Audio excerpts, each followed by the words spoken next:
Welcome back. యుద్ధం అంటే మరణాలు తప్పవు, అవి అనివార్యం కూడా. అయితే యుద్ధంలో సొంత సైనికులనే చంపుకోవడం మరింత దారుణంగా కనిపిస్తోంది.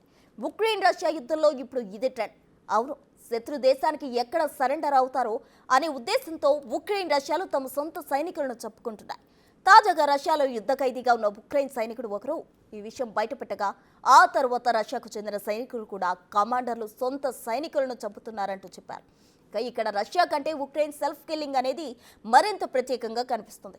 చివరి అంకంలో ఉక్రెయిన్ ఎందుకు ఇలాంటి నిర్ణయం తీసుకుంది?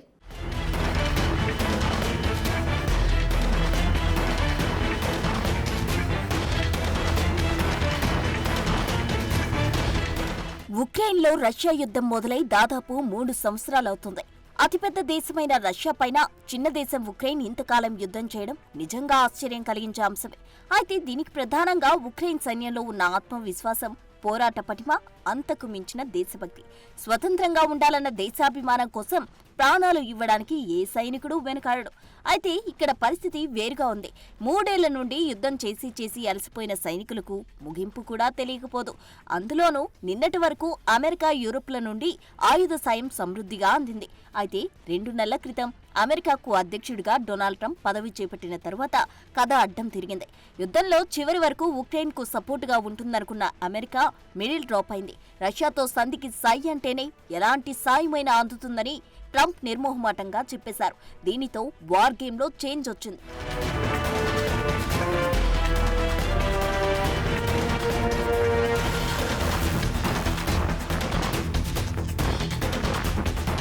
ప్రస్తుతం ఉక్రెయిన్లో చాలా భూభాగాన్ని రష్యా ఆక్రమించుకుంది. ఇంకా ముందుకు సాగుతూ ఉక్రెయిన్పై బాంబుల వర్షం కురిపిస్తోంది. మరోవైపు డిఫెన్స్లో ఉక్రెయిన్ చాలా బలంగానే ఫైట్ చేస్తున్నప్పటికీ అమెరికా సాయం అర్ధాంతరంగా ఆగిపోవడంతో విజయంపై ఉక్రెయిన్ సైన్యంలో అనుమానాలు ఎక్కువయ్యాయనే అభిప్రాయాలున్నాయి.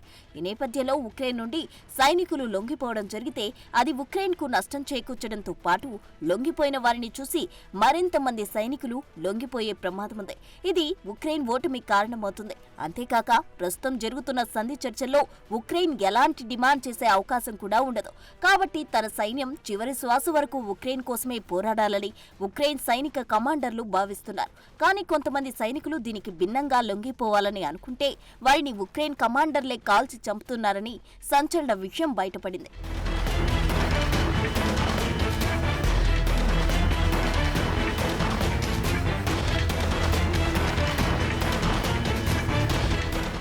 ఉక్రెయిన్ యుద్ధ ఖైదీ విటాలీ మిరినేవ్స్కీ ఇటీవల రష్యా సైన్యానికి లొంగిపోయాడు. తర్వాత ఓ వీడియో సందేశంలో ప్రపంచమంతా దిగ్భ్రాంతికి గురయ్యే విషయాలు వెల్లడించాడు. ఉక్రెయిన్ దళాలు తమ సొంత సైనికులు శత్రు దేశమైన రష్యాకు లొంగిపోకుండా నిరోధించడానికి సొంత దళాలు ఊరితీస్తున్నాయని ఆరోపించారు.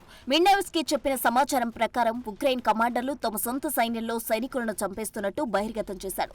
కుక్స్ ప్రాంతంలో యుద్ధం ప్రారంభమైనప్పటి నుండి రష్యన్ దళాలకు లొంగిపోవడానికి ప్రయత్నించిన వందలాది మంది తోటి సైనికులను ఉక్రేనియన్ దళాలు చంపాయని, ఆ మధ్య రష్యన్ సాయుధ దళాల ప్రధాన సైనిక రాజకీయ విభాగం డిప్యూటీ చీఫ్ అఖ్మద్ ప్రత్యేక దళాల commando unit commander major general Apti Alaudinov కు తెలిపారు.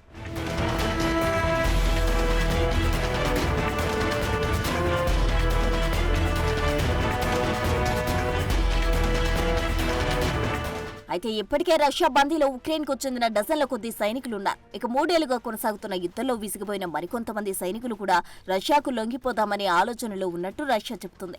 వారిని రష్యా తీసుకురాకుండా నిరోధించడానికి ఉక్రెయిన్ కమాండర్లు వందల మంది సొంత సైనికులను చంపుతున్నారని రష్యా కమాండర్ చెబుతున్నారు. ఇక ఉక్రేనియన్ సైనికులను వార్ జోన్ నుండి బయటకు తీసుకురావడం అంత తేలికైన పని కాదు. బందీలను వెనక్కు తీసుకురాకుండా నిరోధించడానికి ఉక్రేనియన్ వారి సైనికులను చంపుతూ శత్రువును నాశనం చేయడంపై తక్కువ దృష్టి పెడుతున్నారు రష్యన్ కమాండర్ వెల్లడించారు.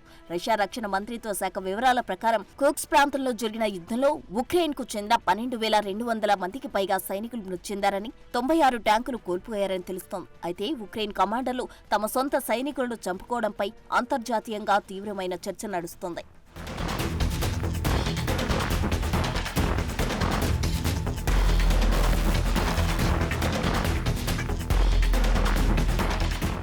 ఏ దేశమైనా తమ సొంత సైనికులను చంపుకుంటే అది వారికే నష్టం కదా.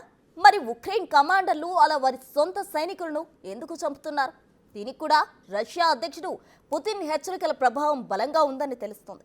ఓవైపు అమెరికా అధ్యక్షుడు ట్రంప్ ఒత్తిడి, మరోవైపు పుతిన్ మారణకాండ, ఈ రెండింటి మధ్యలో ఉక్రెయిన్ సైనికులు తీవ్రమైన పరిస్థితి ఎదుర్కొంటున్నారు. ఇది సైన్యంలో అసహనానికి కారణమవుతుంది. అందుకే ఈ పరిస్థితి వచ్చింది.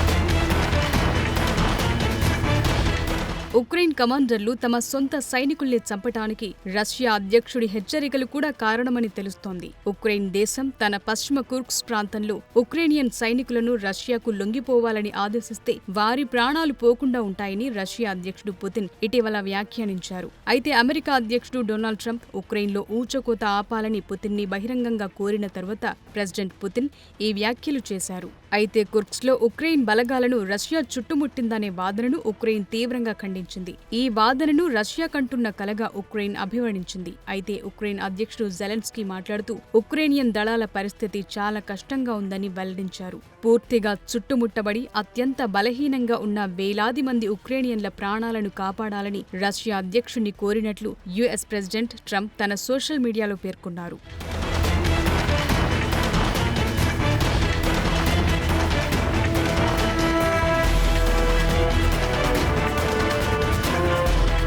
అయితే ట్రంప్ వ్యాఖ్యలతో ఉక్రెయిన్ల ప్రాణాలను కాపాడాలని అధ్యక్షుడు పుతిన్ను గట్టిగా అభ్యర్థించినట్లు తెలుస్తోంది. రెండవ ప్రపంచ యుద్ధం తర్వాత ఎప్పుడూ చూడని భయంకరమైన ఊచకోత అవుతుందని కూడా పుతిన్కు చెప్పినట్లు ట్రంప్ తన సోషల్ మీడియా పోస్టులో వెల్లడించారు. ఇక రష్యా అధ్యక్షుడు పుతిన్ తన భద్రతా మండలిని ఉద్దేశించి మాట్లాడుతూ ట్రంప్ విజ్ఞప్తిని చదివానని, హ్యుమానిటేరియన్ గ్రౌండ్లో పరిగణించాలని కోరిన ట్రంప్ పిలుపును అర్థం చేసుకున్నానని కూడా చెప్పారు. ఈ విషయంలో ఉక్రేనియన్ దళాలు తమ ఆయుధాలను విడిచిపెట్టి లొంగిపోతే అంతర్జాతీయ చట్టం, రష్యన్ ఫెడరేషన్ చట్టాల ప్రకారం వారికి ప్రాణహాని కలగకుండా మంచి చికిత్స లభిస్తుందని పుతిన్ నొక్కి చెప్పారు. అమెరికా అధ్యక్షుడి విజ్ఞప్తి ప్రకారం ఉక్రెయిన్ మిలిటరీ పొలిటికల్ లీడర్షిప్ నుండి దాని సైనిక విభాగాలు తమ ఆయుధాలను విడిచిపెట్టి లొంగిపోవాలని పుతిన్ ఉత్తర్వులు పేర్కొన్నాయి.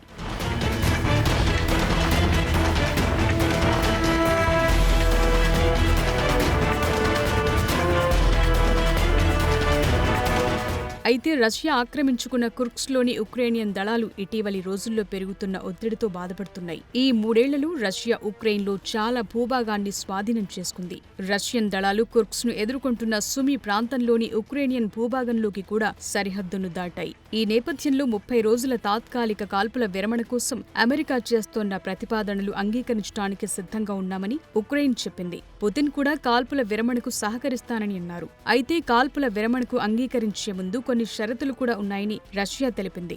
మరోవైపు రష్యాతో యుద్ధం ఆపేయటానికి ఇది మంచి అవకాశంగా భావిస్తున్న ఉక్రెయిన్ రష్యాపై ఒత్తిడి తీసుకురావాలని అమెరికాతో పాటు ఇతర మిత్రదేశాలను కూడా కోరారు. అలాగే ఇటీవల విలేకరులతో మాట్లాడిన జెలెన్స్కీ రష్యా అధ్యక్షుడు పుతిన్ వీలైనంత కాలం కాల్పుల విరమణ విషయంలో ఆలస్యం చేస్తారని అన్నారు. అందుకే యునైటెడ్ స్టేట్స్ నుండి బలమైన ప్రతిస్పందన ఉంటే రష్యా కాస్తో కూస్తో భయపడుతుందని అన్నారు.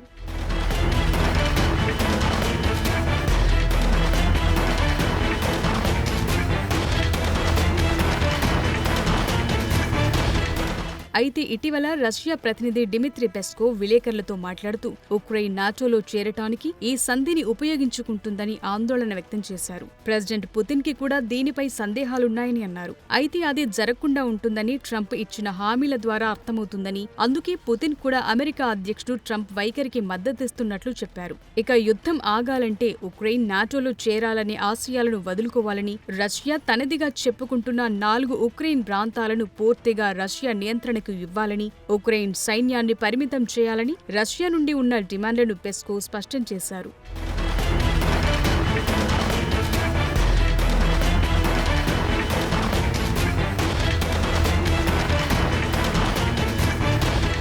ప్రస్తుత పరిణామాలు చూస్తుంటే ఉక్రెయిన్లో యుద్ధం రష్యాకు ఫేవర్గానే అనిపిస్తోంది. ఈ విషయాన్ని ప్రెసిడెంట్ ట్రంప్ కూడా చాలా సార్లు చెప్పారు. ఈ నేపథ్యంలో ఉక్రెయిన్ సైనికులు యుద్ధం వదిలి రాలేరు, అలాగని యుద్ధాన్ని ఆపనూ లేరు. కాబట్టి కొందరిలో రష్యాకు లొంగిపోవాలనే ఆలోచన వస్తుంది. అదే జరిగితే ఉక్రెయిన్ ఆత్మస్థైర్యం మరింత దెబ్బతింటుంది. కాబట్టి విజయమో వీరస్వర్గమో యుద్ధ భూమిలోనే జరగాలి అనుకుంటున్నారు ఉక్రెయిన్ కమాండర్లు. అందుకే లొంగిపోదామని అనుకునే సైనికుల్ని అందరి ముందు చంపేస్తే మిగిలిన సైనికులు భయపడతారు.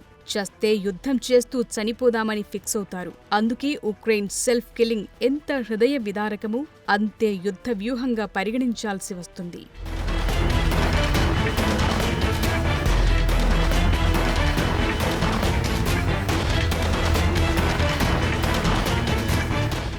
ఇది ఇవాల్టి special focus. Keep watching Big TV.